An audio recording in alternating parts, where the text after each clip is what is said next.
So today we'll be reading Force and Laws of Motion, Chapter 9 of NCERT. ठीक है, अब सबसे पहली चीज इसमें आपकी आ जाती है फोर्स. What is force? बताओ क्या होता है फोर्स. अभिनय, Akshita, tell me.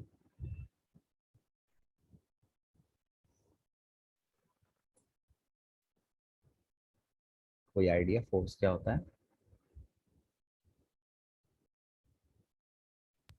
Push or pulling on an object हाँ, with aims to change its state of rest or motion.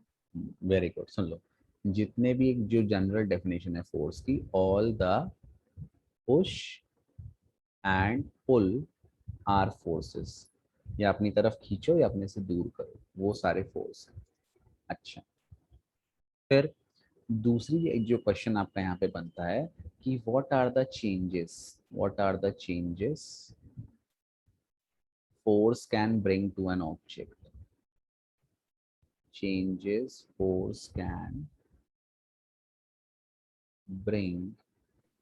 Sir आप तो कुछ और पढ़ाने वाले थे. वो सिलेबस में नहीं आना है तो क्यों पढ़ाएंगे उसको. हाँ सर ठीक है. सुन लो, what are the changes a force can bring to an object. तो सबसे पहला चीज चेंज क्या होता है? It can change the state of motion. सबसे पहला स्टेट ऑफ मोशन चेंज करना मतलब, अगर मोशन में है तो रेस्ट में ला सकता है, रेस्ट में है तो मोशन में ला सकता है ना. क्लियर है चीज? दूसरी चीज है, it can change the direction of motion. Force, जैसे क्रिकेट देखते हैं ना लोग, क्रिकेट खेलते हैं, अब बॉल आई बाउंसर, उसको ऐसे मार दिया पुल शॉट तो उसका डायरेक्शन चेंज हो गया. Change the direction. तीसरी चीज है, और क्या कर सकता है? It can change the velocity. जैसे कोई बहुत तेज दौड़ते हुए आ रहा है, आप उससे टकरा गए, आपने उसका हाथ पकड़ लिया तो उसकी रफ्तार कम हो जाएगी, वेलोसिटी चेंज होगी. और क्या कर सकता है फोर्स, बताओ. It can change shape and size. हाँ, very good. It can change shape and size. मतलब जैसे पेन है, अगर मैं उसमें खूब सारा फोर्स लगा दूं तो ये क्या हो जाएगा? टूट जाएगा. मैं इसको तोड़ सकता हूँ, मरोड़ सकता हूँ, कुछ भी कर सकता हूँ, बट मैं ऐसा नहीं करूंगा क्योंकि ये बहुत महंगा है. ठीक है. एग्जाम्पल दीजिए ना तोड़ के. हाँ बेटा, तोड़ के एग्जाम्पल दिखाइए ना. तोड़ के पेन को. दिखाएं? अच्छा, कल तुम आना ट्यूशन, ठीक है, फिर हम दिखाएंगे तुमको एग्जाम्पल. ठीक है, चलो. तो ये चार चीजें आपका फोर्स कर सकता है. ठीक, अब सुन लो, फोर्सेस के टाइप अलग अलग टाइप के होते हैं. सबसे पहला है based on contact and non contact. कुछ फोर्स होते हैं जो कांटेक्ट से लगते हैं, और कुछ फोर्स होते हैं जो बिना कांटेक्ट के लगते हैं. जो फोर्सेस में कांटेक्ट होता है ऑब्जेक्ट के साथ वो हो गए कांटेक्ट फोर्सेस, और वो फोर्स जो किसी बॉडी पर एक्ट करते हैं without making any physical contact वो हो गए non contact force. Contact force क्या हो गया? Muscular force. क्या हो गया? Muscular force. अगर मुझे किसी को चाटा मारना है तो मुझे इसके प्यारे प्यारे गालों को टच करना पड़ेगा, तो वो मेरा मस्कुलर फोर्स है, टन से दे दिया, है ना. ये कांटेक्ट फोर्स है. और कौन सा फोर्स है? Frictional force. आप गाड़ी चलाते हो जमीन में तो आपकी गाड़ी पर फोर्स ऑफ फ्रिक्शन लगता है. क्यों लगता है? क्योंकि गाड़ी आपकी जमीन से कांटेक्ट में है. जिस दिन जमीन से कांटेक्ट छूट जाएगा तो फोर्स ऑफ फ्रिक्शन जीरो हो जाएगा. तो ये आपके दो टाइप हैं कांटेक्ट फोर्सेस के. दूसरा है नॉन कांटेक्ट. नॉन कांटेक्ट जहां पर फोर्स एक्ट तो कर रहा है बट वो ऑब्जेक्ट को फिजिकली टच नहीं करता. फिजिकली टच नहीं करता, यहाँ पे एग्जांपल देख लो. Number 1, gravitational force. कौन सा फोर्स? ग्रेवी. Gravitational force. हाँ, जैसे सिंपल एग्जांपल है, मैं यहाँ पे बैठा हुआ हूँ, मैंने इस मार्कर को लिया और मैंने इसको छोड़ दिया तो ये मार्कर कहाँ गिरा? ये मार्कर नीचे गिरा. नीचे क्यों गिरता है? क्योंकि इस पे अर्थ की ग्रेविटी लग रही है. लेकिन ये अर्थ के डायरेक्ट कांटेक्ट में तो नहीं है ना. अर्थ इसको अपनी तरफ खींच रहा है विदाउट मेकिंग एनी कांटेक्ट, तो ये आपका नॉन कांटेक्ट फोर्स है। और एग्जांपल क्या है, चुंबक देखा है सबने? Yes sir. चुंबक भी लोहे को दूर से खींच लेता है ना, खींचता है कि नहीं? Yes sir. तो वो भी नॉन कांटेक्ट है ना। और कौन सा फोर्स है? Nuclear force. न्यूक्लियर फोर्स क्या होता है पता है? नहीं पता? हाँ सुन लो, जो एटम, सॉरी एक मिनट, मेरे पैर में स्लीपिंग फुट हो गया, झुंझुनी चढ़ गई। जो एटम होता है ना बेटा, एटम के सेंटर में न्यूक्लियस होता है, न्यूक्लियस में होता है पॉजिटिव चार्ज, और न्यूक्लियस ही सारे इलेक्ट्रॉन को बाउंड करके रखता है। अभी आपने ये सब नहीं पढ़ा है, या पढ़ोगे चैप्टर 3 ऑफ केमिस्ट्री में, ठीक, तब हम पढ़ाएंगे। तो न्यूक्लियस भी एक आपका नॉन कांटेक्ट फोर्स है, और वो मतलब दूसरे ऑब्जेक्ट पर बिना उनको टच किए फोर्स लगाता है। लास्ट आपका जो है एक और एग्जांपल है नॉन कांटेक्ट का, वो है इलेक्ट्रोस्टैटिक। वो देखा है, स्केल को रब करो बालों में, और फिर पास में यस एक सर। छोटा सा पेपर ले आओ, तो क्या होता है, पेपर स्केल में चिपक जाता है। पेपर चिपक हाँ, जाता और हम उसको बस हल्का दूर रखते हैं। तो ये भी एक नॉन कांटेक्ट फोर्स है। तो बन जाएगा कांटेक्ट और नॉन कांटेक्ट एग्जांपल। कांटेक्ट के है। हो यस गए सर। मस्कुलर और फ्रिक्शन, और नॉन कांटेक्ट के हो गया ग्रेविटेशनल, मैग्नेटिक, न्यूक्लियर और इलेक्ट्रोस्टैटिक। इलेक्ट्रोस्टैटिक, इलेक्ट्रो मतलब चार्ज, स्टैटिक मतलब रेस्ट पर। ठीक है, बन जाएगा। यस हम्म, सर। ये आपकी बुक में दिया नहीं है, ये एक्स्ट्रा नॉलेज के लिए था। ठीक, अब आगे बढ़ते हैं।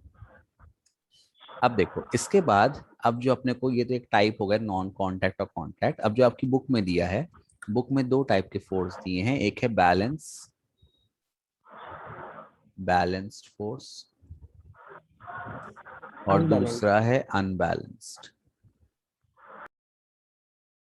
सुन लो, बैलेंस फोर्स मतलब अगर मान लो एक बॉडी है, ये एक बॉडी है, इस पर मैं एक फोर्स लगा दिया इधर, ये एक बॉडी छोड़ो, तुम ये देखो, लुक एट मी, देखो। अच्छा, मैं ऐसे जो स्क्रीन में वो कर देता हूँ, खूब सारे लोग को पिन कर देता हूँ, तो सबकी स्क्रीन आती है, बस मेरी स्क्रीन दिखाई देती है, मतलब बस मैं देखता हूँ। हम्म। सर आप ही लोग दिखते हैं। मुझे सब तुम्हें सब दिखते हैं? वाह, तुम तो अंतर्यामी हो। देखो यहाँ सर पे वो इस, पीसी में। अच्छा वो पीसी में है, वाह मैं भी पीसी में हूँ। देखो यहाँ पे ये पेन है, अब इस पेन को, ये मेरा देखिए, ये मेरा राइट हैंड साइड है, ये वाला, ये हाथ राइट है, ये हाथ लेफ्ट है। इस पेन को मैं खींच रहा हूँ ऐसे करके, एक बार मतलब इधर भी राइट हैंड साइड खींच रहा हूँ, लेफ्ट पे भी खूब ताकत से या अली रहम वाली ऐसे खींच रहा हूँ मैं। लेकिन ये पेन बिल्कुल भी अपना स्टेट ऑफ मोशन चेंज नहीं कर रहा, ये पहले भी रेस्ट में था, अभी भी रेस्ट में है, पहले भी वही था, अभी भी वही है। लेकिन मैं ताकत तो लगा रहा हूँ, फोर्स तो लगा रहा हूँ, तो इसका स्टेट ऑफ मोशन चेंज क्यों नहीं हो रहा है, इसमें एक्सेलरेशन प्रोड्यूस क्यों नहीं हो रहा, बताओ। ये दोनों तरफ से एक बराबर ही बैलेंस फोर्स लग रहा हाँ, the sides. हाँ, because both the forces are equal and है। अपोजिट। इक्वल एंड अपोजिट, तो अपोजिट। अगर एक ही बॉडी पर दो ऐसे फोर्स लगते हैं जो इक्वल और अपोजिट हों, तो वो दोनों फोर्स क्या करते हैं, एक दूसरे को कैंसिल कर देते हैं। अब दोनों को कैंसिल कर दिए तो नेट फोर्स कितना हो गया? जीरो। जीरो। तो अगर फोर्स जीरो है, मतलब बॉडी का स्टेट ऑफ मोशन चेंज नहीं होगा, वो जैसी थी वैसी ही रहेगी, है ना, गाना भी है, जैसी तू थी वैसी रहना, है ना। अरे हाँ, मजाक करो। नहीं मालूम सर। तो नहीं सुना? नहीं। जग घूमया थड़े जैसा न कोई, वो क्या था? अरे बीच का। जैसी तू अरे थी, हाँ सबके कान खराब हो जाएंगे, गा दूंगा मैं तो। हाँ खैर छोड़ो, मैं कुछ किसी के कान नहीं खराब करने। तो बैलेंस फोर्स क्या होते हैं? Two equal and opposite forces acting on a body cancel out each other, ये पहली डेफिनेशन हो गई। जब बैलेंस फोर्स लगते हैं तो नेट फोर्स कितना हो जाता है? 0। अगर फोर्स 0 है तो एक्सेलरेशन भी क्या हो जाएगा? 0। 0 0 और अगर एक्सेलरेशन 0 है मतलब बॉडी का स्टेट ऑफ मोशन चेंज नहीं होगा। चेंज तो नहीं होगा। अगर बॉडी रेस्ट में है तो रेस्ट में ही रहेगी। और जस्ट सपोज मान लो ये बॉडी किसी रफ्तार से मूव करती रहती, जस्ट सपोज, तो ये जिस वेलोसिटी से मूव कर रही है उसी वेलोसिटी से मूव करती रहती। समझ गए? Yes sir. तो ये चीज है।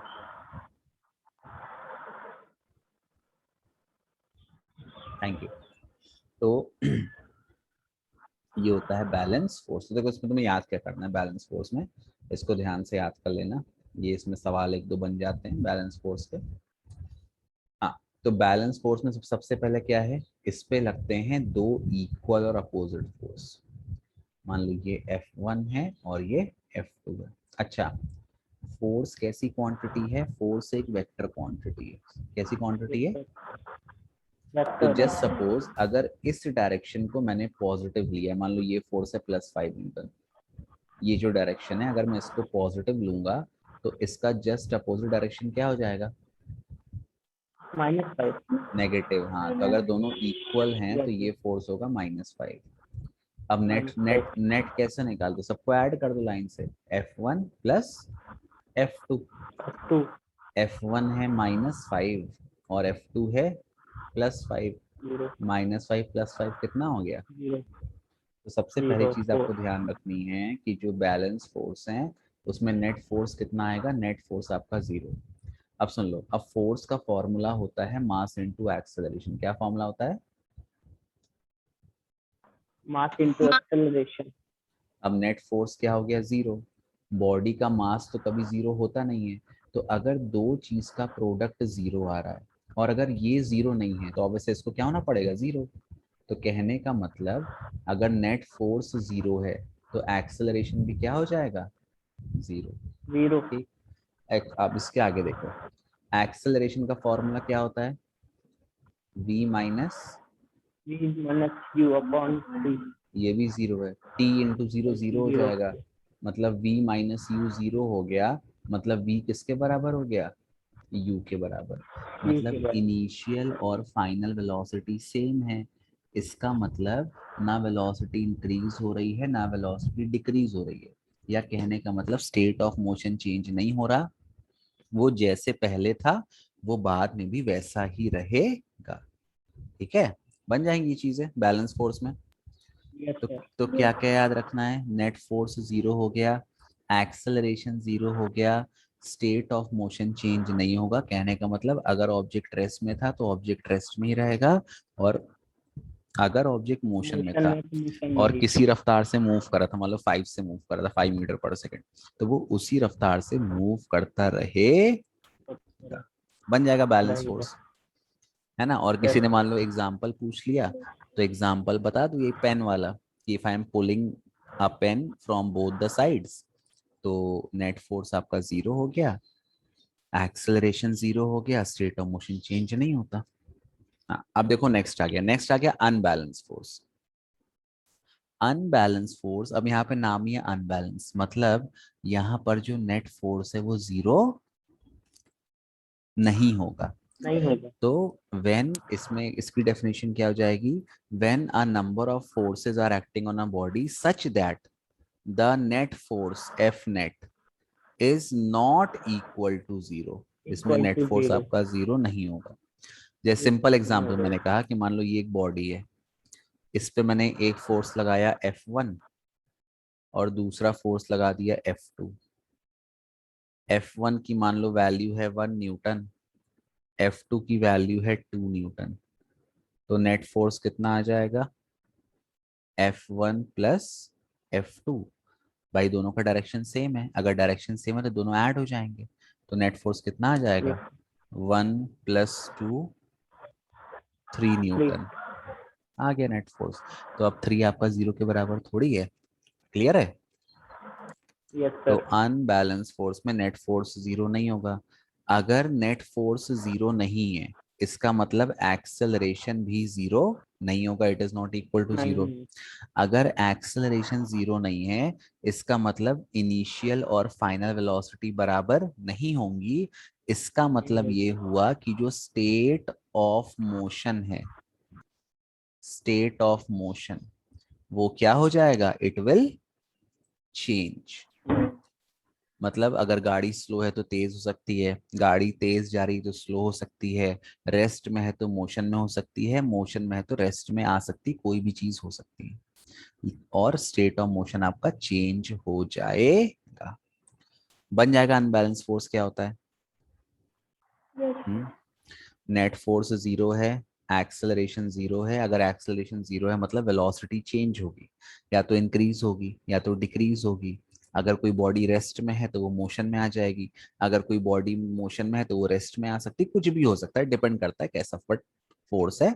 बट अनबैलेंस फोर्स में स्टेट ऑफ मोशन चेंज हो जाएगा, याद रहेगी ये चीज। Hmm. Yes sir. Okay bro. Next. अब नेक्स्ट टॉपिक आता है इसमें, देखो एक मिनट मेरे को एनसीईआरटी देख लें, नेक्स्ट टॉपिक क्या है। एक मिनट, एक समय मेरे को एनसीईआरटी याद हो गई थी पूरी, लेकिन हो गया वो, साल कुछ दूसरा था, इस साल कुछ दूसरा है। उम्र के साथ मेरा दिमाग कमजोर होते जा रहा है। तुम लोग के साथ ऐसा होता है क्या, तुम लोग का दिमाग कम होते जा रहा है उम्र के साथ, लगता है कभी कि तेज हो रहा है। ये दो। तेज हो रहा है तुम लोग का। वाओ, तुम लोग कुछ अपना दिमाग दे दो मेरे को यार। हम्म। क्यों, will you lend me some of your brain. Hmm. Yes बताओ। सर। द्रोणाचार्य को एकलव्य ने अंगूठा दे दिया था, हाँ, what are you people giving me. कैसे दिया जाता है दिमाग? क्या, दे देंगे क्या दे सर, दोगे। प्रोसेस में कैसे देना है फिर हम दे पा दीजिए। अरे द्रोणाचार्य को कैसे, वो कुछ प्रोसेस थोड़ी बताए थे वो। सर इन फ्यूचर निकल गया तो वो दे भी देगी। हाँ नहीं, उन्होंने क्या भाई, कहानी पता ना द्रोणाचार्य ने क्यों अंगूठा मांग लिया था, है ना। सर हाँ मैं सर पता है। सर मैंने भी दे दिया, कहाँ दिया अंगूठा। अरे रे रे रे, थम्स अप दिखा रहे हो, हाँ। एक पल के लिए एकलव्य को थोड़ा लगा बुरा, क्योंकि ये मुझे मतलब भाई, अब सोचो, उसने उनसे दक्षिणा भी नहीं, मतलब दक्षिणा उसने उससे मतलब उसने द्रोणाचार्य ने एकलव्य को कुछ पढ़ाया सिखाया भी नहीं। वो तो बस उनकी वो प्रतिमा बना के वहीं पे प्रैक्टिस करते रहते थे पूरे टाइम। सोचो, मतलब पढ़ एक क्लास में लेने से मना कर दिया कि तुम क्षत्रिय पुत्र नहीं हो और तुम निम्न कोटि के हो, तो हम तुमको नहीं लेंगे। उसके बाद भी अंगूठा बताओ उसको दे दिया। क्या जमाना था पहले का। आजकल तो इतना पढ़ाने लिखाने के बाद भी, मतलब खैर छोड़ो, क्या बोले।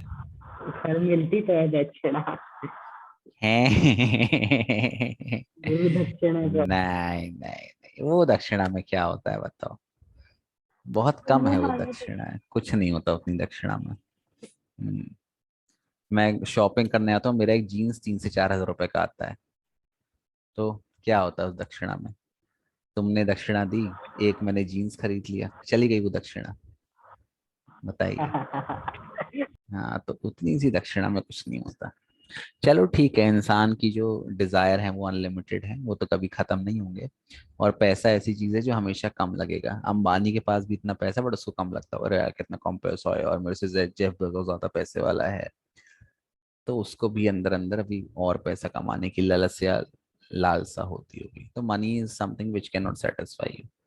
इसलिए ज्यादा पैसे के पीछे मतलब भागना चाहिए, मैं ये नहीं कह रहा नहीं भागना चाहिए, बट अति नहीं भागना चाहिए, फिर इंसान के अपना लाइफ खो देता है। ये चीज है। चलो ठीक है, देखते हैं आगे। ये हो गया। अब नेक्स्ट टॉपिक है बेटा, न्यूटन्स का लॉज ऑफ मोशन, है ना। अच्छा, फर्स्ट लॉ तो मैंने पढ़ा दिया था ना सबको। Yes sir. चलो बहुत बढ़िया। तो पूछूं मैं, फर्स्ट लॉ ऑफ मोशन क्या होता है। Yes yes sir. सर। बताओ क्या होता है first law of motion. Sir velocity change due to direction. है, सर नहीं नहीं, गलत बता रहे हो, कोई और बताओ। Direction change due to velocity. अरे नहीं बाबा, तुम यूनिफॉर्म मोशन बता रहे हो। श्रिया, आर्यन, अक्षिता, तुम लोग बताओ first law of motion. Shriya, Aryan, Akshita, मेरी राइटिंग खराब होती जा रही है दिन प्रतिदिन। Newton's first law of motion. तुम लोग चीटिंग करने चले गए If क्या? an object is in rest, so it will try to do so. हाँ सही बोला, सुन लो। न्यूटन का पहला लॉ कहता है कि अगर कोई ऑब्जेक्ट रेस्ट में है तो वो रेस्ट में ही रहेगा, अगर कोई ऑब्जेक्ट मोशन में है तो वो मोशन में ही रहेगा। कब तक? जब तक उस पर कोई एक्सटर्नल फोर्स नहीं लगता। जब तक एक्सटर्नल फोर्स नहीं लगेगा स्टेट ऑफ मोशन चेंज नहीं होगा। ठीक है, जैसे मैं यहाँ पे बैठा हूँ और जैसे मान लो ये एग्जांपल है, ये पीछे लाइब्रेरी है ना, इतनी बड़ी, मेरी इतनी सारी किताबें मेरे पास। तो अगर मैं यहाँ से कोई भी किताब ना निकालूं या कोई कुछ ना करे, इसको ऐसे छोड़ दे, तो हर किताब वहीं पे रहेगी, अपने आप तो उठ के भाग नहीं जाएगी। तो उनका स्टेट ऑफ मोशन चेंज नहीं हो रहा, वो रेस्ट पे थी, वो रेस्ट पे ही है। अगर मैं किसी बॉल को ऐसे थ्रो कर देता हूँ जमीन पे या कहीं भी, तो बॉल मूव करती है, हाँ, लेकिन वहां पे क्या होता है, मूव करने के बाद कुछ डिस्टेंस के बाद वो रुक जाती है। क्यों रुक जाती है बॉल जमीन में? सर वो जो अर्थ का वो जो एक्सटर्नल फोर्स लगता है ना, हमने अर्थ का फोर्स लगता है, हाँ हाँ, फ्रिक्शन। हाँ फ्रिक्शन। Frictional force. हाँ फ्रिक्शन बिल्कुल सर। लगता है, फ्रिक्शन अपोजिंग फोर्स है, और फ्रिक्शन हमेशा मोशन को अपोज करता है, कभी भी उसको सपोर्ट नहीं करता। लेकिन सुनो, फ्रिक्शन, अच्छा, फ्रिक्शन से क्या होता है, आपके टायर में वियर एंड टीयर होता है, टायर आपके खराब होते हो जाते हैं, स्लिप मारो चप्पलें आपकी घिस जाती हैं। लेकिन फ्रिक्शन बहुत जरूरी भी है।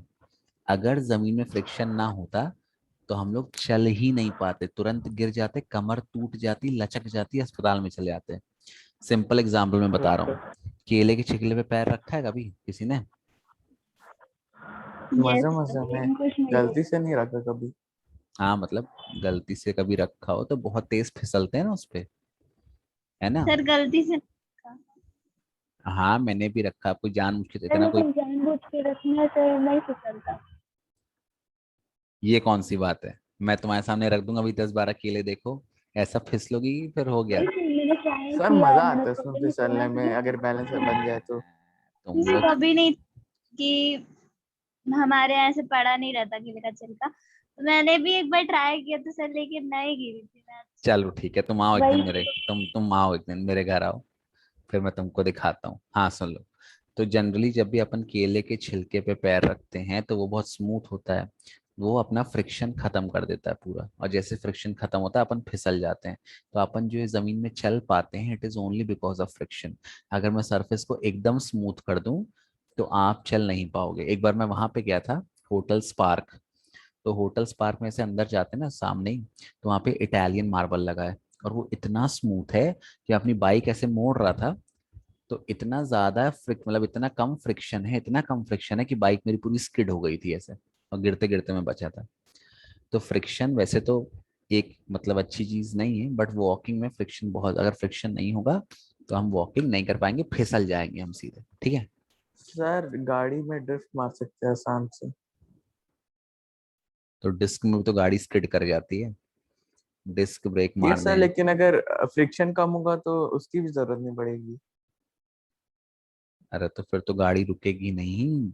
अगर मान लो तुमने गाड़ी के टायर तो तुम रोक दोगे, तुमने ब्रेक मार दिया, गाड़ी की टायर रोल करना बंद कर दिए, लेकिन अगर यस फ्रिक्शन सर। कम होगा तो स्किड करते करते गाड़ी कहाँ तक चली जाएगी? तो सर वही तो ड्रिफ्ट होता है। हाँ तो ड्रिफ्ट या जो भी स्किडिंग होती तो भाई इसलिए फ्रिक्शन जरूरी है, हल्का ही मतलब।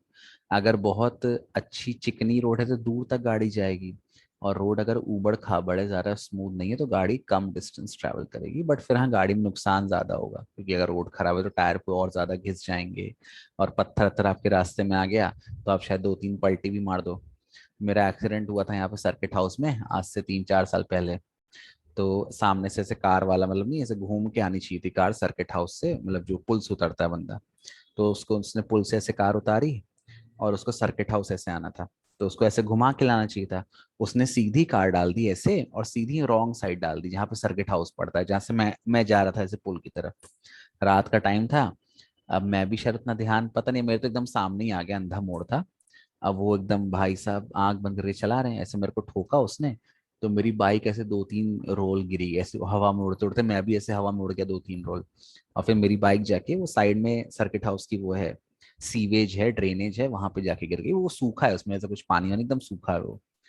और मैं भी उसी में जाके ऐसे सर के बल ऐसे गिर गया। कुछ देर में फंसा रहा, फिर मेरे को होश आया, फिर मैं ऐसे उठा, फिर मैंने बाइक चालू की। फिर अच्छा पता है बाइक में सबसे बड़ी बात क्या हुई कि उस समय एक बैच था, मतलब बच्चों का, बड़े शैतान बच्चे थे उस समय, 10th क्लास के कुछ बच्चे। तो उन लोग के रोज क्या करते थे कि मेरी गाड़ी का स्पार्क प्लग खींच देते थे, तो मेरी गाड़ी चालू नहीं होती थी। लेकिन फिर मैं देखता था कि भाई अरे स्पार्क प्लग खींचा है, तो मैं समझ जाता था कि मतलब वो नहीं किक मारो ना, जैसे बाइक में अगर स्पार्क प्लग खींच गया है तो एक अलग सा साउंड आता है, खिस खिस कैसे आवाज आती है। तो उस दिन भी यही हुआ, बाइक मेरी पूरी टूट गई थी, चालू नहीं हो रही थी। अब मेरे को हॉस्पिटल जाना था, कोई था भी नहीं आसपास। और रात को अगर आपका एक्सीडेंट कहीं हो जाए ना, कोई आपको उठाता भी नहीं, लोगों को लगता है कि ये तो मतलब पिए खाए टुन एकदम। अब मैं सोचा क्या करूं यार, अब मैंने बाइक तो निकाल ली, कैसे भी करके खींच खाच ली वहां से।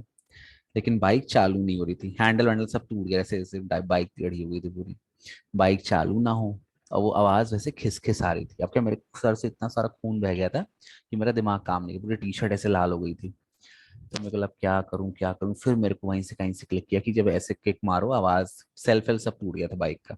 और जब ऐसी आवाज आए, मतलब किसी ने इसका स्पार्क प्लग खींच दिया। स्पार्क प्लग खींचा नहीं था वो तो, एक्सीडेंट में तो स्पार्क प्लग निकल गया था। फिर मैं अंधेरे में ऐसे स्पार्क प्लग जोड़ा फोन के टॉर्च से, और फिर मैं बाइक चला जाता, अस्पताल आया, अस्पताल में मस्त टाँके लगवाए। और फिर टाँके लगवा के घर आ गए। ये पूरे यहाँ से, ये यहाँ से टाँके थे पूरे यहाँ तक टाँके थे, तो थोड़ा हट गया। काफी बड़ी चोट थी उस समय। तो इसीलिए ऑलवेज वियर, हाँ अब वो मेरी जिंदगी का पहला दिन था जिस दिन मैं हेलमेट भूल गया था ले जाना। और वो आखिरी दिन था जिस दिन मैं हेलमेट भूल गया था। उसके बाद मैं कभी हेलमेट नहीं ले, मतलब भूलता हूँ। कई बार तो मैं ऐसा हुआ है कि मैं रात को भी हेलमेट लगा सो गया हूँ डर के मारे। ऐसे हेलमेट है, सो गया कि हेलमेट लगा, अरे भैया नहीं उतारना। और आज मेरे पड़ोस में एक अंकल है, उनका भी एक्सीडेंट हो गया यहीं खेरमाई में, जैन अंकल हैं। और उनके सर में भी बहुत तेज चोट आई है, कार वाले ने मार दिया उनको। और सर वही जो हाँ, रहते हैं बगल में, हाँ जो तुमको डांटे थे डांट रहे पकड़ थे। के, हाँ। मेरे को तो नहीं उसकी था घंटी यार बजा ऐसा। के भागे थे। हाँ, जिनकी इन लोग घंटी बजा के भाग गए थे, उन्हीं अंकल का एक्सीडेंट हो गया आज। और उनको जबलपुर रेफर कर दिए, सर पे चोट लगी उनके। अगर हेलमेट लगाए रहते तो नहीं होता मतलब ये चीज़ नहीं होती।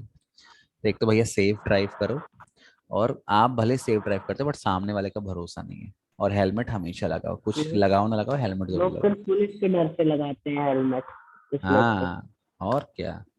पुलिस मैं नहीं देखती सर ज्यादा।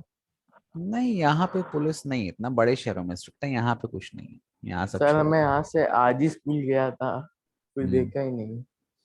नहीं, यहाँ पे नहीं, वो कभी कभी चेकिंग लग जाती है, हाँ। लेकिन जब चेकिंग लगती है ना, फंसे ना बेटा, तो सीधे मम्मी पापा को बुलाते हैं फोन करके, गाड़ी तो उनके नाम है।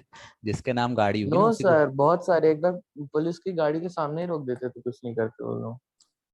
हो गया भाई, तुम वो हो, रॉकी भाई हो तुम, केजीएफ के, इसलिए शायद नहीं कुछ करते होंगे। हम लोग को तो पकड़ लेते हैं वैसे। कोरोना टाइम पे मैं जाता था एक दो लोग की मदद करने, मतलब जिनको कोरोना हो गया था पूरी फैमिली को, तो क्या कोई सामान वामान दे रहे हो तो मैं जाता था एक दो लोग की हेल्प करने। तो पुलिस मेरे को रोज पकड़ती थी वहां पे सिविल यस लाइन वैसे के मैं यहाँ। सिक था। हाँ, तो मैं रोज ऐसे सिराजी नगर से घूम भाग के जाता था। हो गया बट ठीक है। अरे छोड़ यार, कहाँ की बातें कहाँ चलेगी, पढ़ाई कर रहे थे तुम, कहानी कितनी तुम लोग कहानी बताते हो यार, इतनी कहानियां लाते कहाँ से हो। राखी बताने लगे थे, हैं? हाँ सुन लो। राखी बताने लगे थे कहानी। हाँ, तो तो हम लोग न्यूटन्स, कहानी वैसे ये कहानी कहाँ से, ये मैं क्या पढ़ा रहा था और कहानी कहाँ से चालू हुई एक्सीडेंट वाली। ड्रिफ्ट। फ्रिक्शन। ड्रिफ्ट, हाँ ये ड्रिफ्ट आर्यन टॉपिक ले आया था, चलो ठीक है ड्रिफ्ट में छोड़ो। तो कहने का मतलब ये कि Newton's first law of motion ये कहता है कि अगर बॉडी रेस्ट में है तो रेस्ट में रहेगी, मोशन में है तो मोशन में रहेगी, जब तक उसके ऊपर एक्सटर्नल फोर्स नहीं लगता। ठीक है।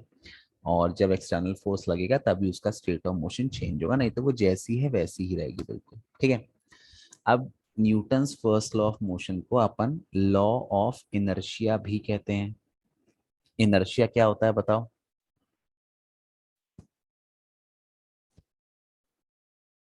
हम्म, what is inertia bro. Force. No, अभी मैं स्माइली भेजता वो बिल्ली वाला, मेरे को बड़ा मस्त लगता है बिल्ली वाला स्माइली, अलग ही एक्सप्रेशन है उसके। खैर छोड़ो। इनर्शिया मतलब tendency of an object to resist any change in its state of motion और रेस्ट और डायरेक्शन। कहने का मतलब जो जैसा है वैसा ही रहना चाहता है, अपना स्टेट ऑफ मोशन चेंज करना नहीं चाहता। तो इनर्शिया तीन प्रकार का है, inertia of rest, inertia of motion और इनर्शिया ऑफ डायरेक्शन। ठीक है, क्लियर है ये चीज? अभी तो इनर्शिया एग्जाम में आया भी तो था यार, करके आए तो। हाँ, तो इनर्शिया ऑफ रेस्ट मतलब the tendency of an object to resist any change in its state of rest. Inertia of motion मतलब the tendency of an object to resist any change in its state of motion. फिर आया inertia of direction, the tendency of an object to resist any change in its state of direction.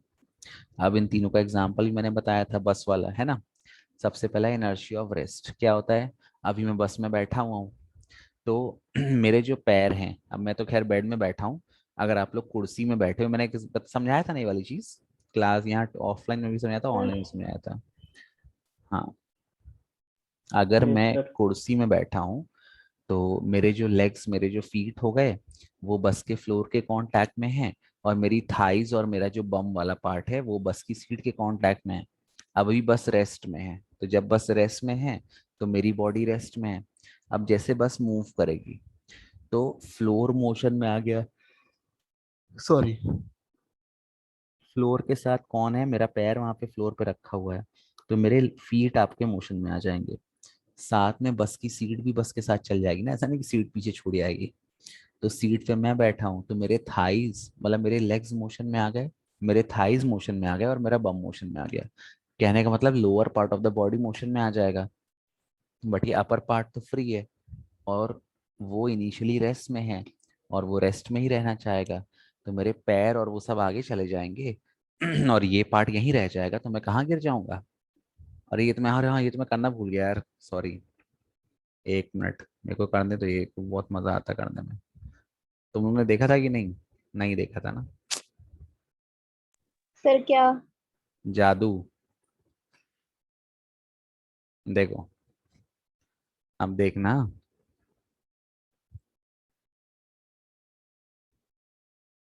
देखा? देखा था sir. अरे ए, इसमें गर्दन नहीं गायब हुई क्या मेरी? अरे यार, ये क्या हो हो गया? गई सर। हुई थी ना? अच्छा हो कैमरा। जाती है, और कुछ नहीं। हाँ, मेरे को दिखाई नहीं दिया ना, क्योंकि हुई थी शायद, हाँ हो गई थी। अरे हाँ नहीं दिख सर, हो रहा। गई। हो और गई। पीछे थोड़ा। वाह वाह। हाँ, तो पीछे ये, सब पर्दे पर्दे दिखने लगते हैं। अच्छा पर्दे दिखने लगते हैं? अरे यार, तो मजा फिर कैसा जादू का। उस दिन जब मैंने किया था तो पूरी गर्दन गायब हो गई थी। क्या, छोड़ो जादू छोड़ो। हाँ, तो इनर्शिया ये हो गया, इनर्शिया ऑफ रेस्ट, कि जैसे बस स्टार्ट होती है हमारी बॉडी पीछे जाती है। क्यों? क्योंकि लोअर पार्ट मोशन में आता है, अपर पार्ट रेस्ट में होता है, और हम पीछे गिर जाते हैं फिर क्या हुआ? अब बस चल दी, अब बस के साथ फिर मेरी पूरी बॉडी मोशन में आ गई। अब बस चलते जा रही, चलते जा रही, चलते जा रही है। अब अचानक से ड्राइवर ने ब्रेक मार दिया। अब जैसे ड्राइवर ब्रेक ब्रेक मारेगा तो क्या होगा? लोअर पार्ट मतलब मेरे लेग्स से लेकर मेरे थाइज, मेरे बम, वो तो बस के साथ रेस्ट में आ जाएगा, क्योंकि वो बस के डायरेक्ट कांटेक्ट में है। लेकिन जो अपर पार्ट है मेरा, ये तो अभी भी फ्री है, और ये अभी मोशन में आ गया था, और ये मोशन में है तो मोशन में ही रहना चाहेगा, और मैं धड़ाम से आगे गिर जाऊंगा। क्लियर है? तो ये हो गया इनर्शिया ऑफ मोशन। इसका क्या एग्जांपल हो गया? We fall forward when driver of a bus applies breaks. हम फॉरवर्ड करते हैं। लास्ट आया इनर्शिया ऑफ डायरेक्शन। डायरेक्शन में क्या होता है? जैसे मान लो ये बस इस तरफ जा रही है सामने, अब बस मान लो लेफ्ट टर्न ले ली, तो जैसे बस लेफ्ट टर्न लेगी तो मेरा जो लोअर पार्ट है, मेरे लेग्स, मेरे थाइज, मेरा बम, वो बस के साथ डायरेक्शन चेंज कर लेंगे ऐसे। लेकिन मेरा जो अपर पार्ट है वो इनिशियली इधर जा रहा है, और वो इधर ही जाना चाहेगा क्योंकि वो फ्री है। तो it will continue to move in the same direction, and I will fall in the direction of initial motion. और अगर इधर टर्न ले लिया तो लोअर पार्ट मेरा इधर घूम जाएगा, बट जो अपर पार्ट है वो फ्री है, and it will continue to move in the same direction, and again I will fall in the direction of initial motion. Clear है? हम्म।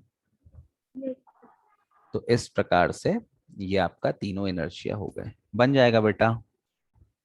मुझे क्वेश्चन हाँ पूछो। सर, अगर हम अपने अपर बॉडी को हैंड्स की मदद से बस के साथ कांटेक्ट में रखेंगे तब भी ऐसा ही होगा? नहीं तब नहीं होगा, अरे भाई सीट बेल्ट लगाते हैं ना इसीलिए। सीट बेल्ट क्या करता है, सीट बेल्ट हमारी बॉडी को एकदम चिपका देता है बस या जो भी आपकी कार है उसकी सीट से।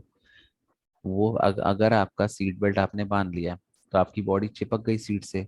अब आपकी बॉडी फ्री नहीं है, तो अब अगर आपकी बॉडी से चिपक गई है ना, तो जो भी मोशन में या रेस्ट में या डायरेक्शन, जैसे सीट मूव करेगी बस के साथ वैसे आपकी बॉडी भी मूव करेगी।